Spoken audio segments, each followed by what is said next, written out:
Thank you for your testimony. And now, members of the dais, we are going to take 5 minutes for each of you for questioning. And I am going to start out, and I'm going to start out with you, Mr. Chilton. So is it accurate, we talked about the environmental degradation, the garbage, the pollution that is out there on lands here, including federal lands in southern Arizona. Is that accurate that this problem has been getting worse? It's been getting worse. It's an environmental degradation.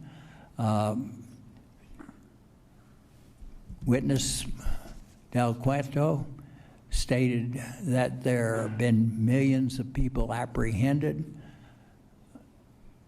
Bottom line, if you have 3 million people coming across the border at 8.5 pounds of garbage apiece, that's 12,500 tons of trash.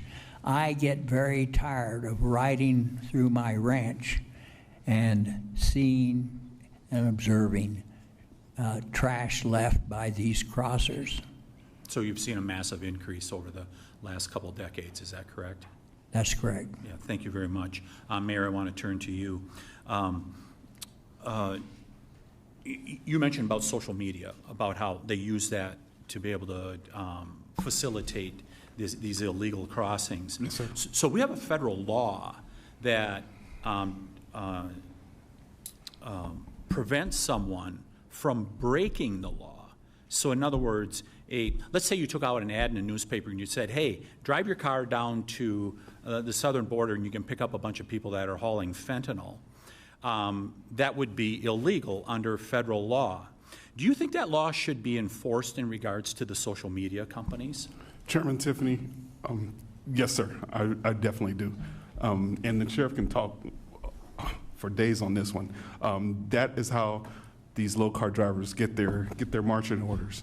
They get a text, they get a phone call, meet here, the car stationed at probably Walmart or Target. Keys are on the tire. Pick up the car, drive south. Pick up the load, drive north.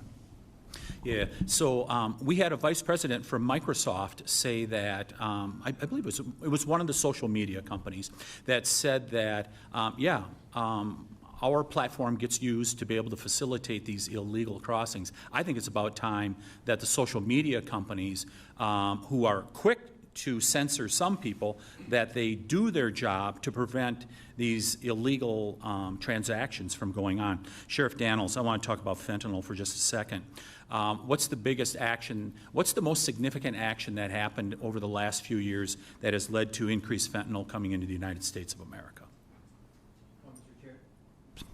Well, Mr. Chairman, let me just say this. The biggest thing is when we deferred our Border Patrol, which is the frontline agents on the line, and put them in processing and other duties assigned. You shut down the checkpoints.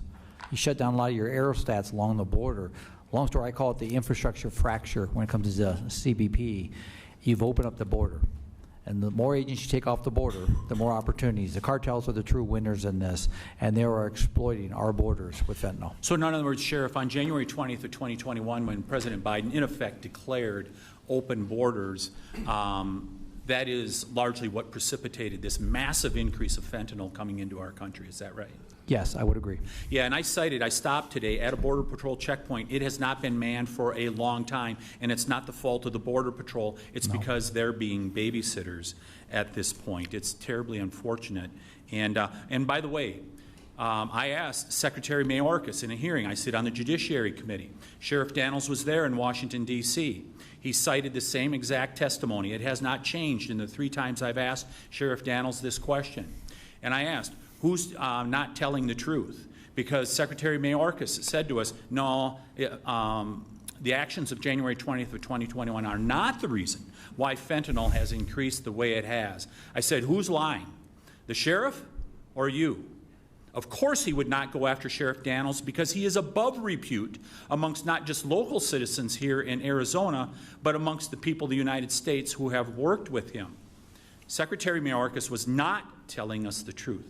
The final thing I'd say in my closing couple seconds is I really appreciate the testimony of Mr. Del Cueto, and I understand why the position that the Border Patrol took in regards to the bill that was released by the Senate. But I just point out a couple things to you in regards to the Senate bill.